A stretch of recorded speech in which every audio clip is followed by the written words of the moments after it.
Muy buenas tardes amigos, ¿cómo están? Bienvenidos a RG en Vivo. Tenemos muchísima información para compartir con todos ustedes y presten mucha atención al siguiente tema porque de seguro los cajeros automáticos serán los puntos más controlados por los delincuentes en los próximos días debido a la masiva circulación de dinero en las calles y en todos lados realmente.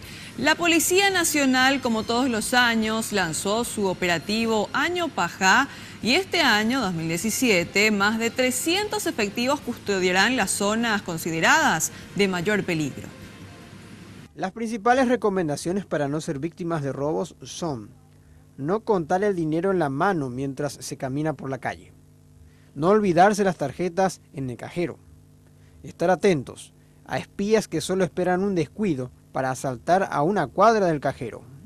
Justamente eso estamos dando esa recomendación, que tener cuidado, la seguridad es el compromiso de todos. Eso se inicia a partir de donde ellos están cobrando en el banco, que guarden el dinero posterior ya. Entonces vamos a tener el apoyo permanente de personal policial en esos lugares.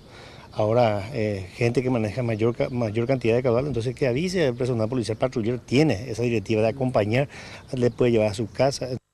Un importante grupo de policías lince en moto también harán controles aleatorios en zonas de mayor presencia de financieras y bancos. En el interior del país también se hicieron otros lanzamientos de este tipo de operativos.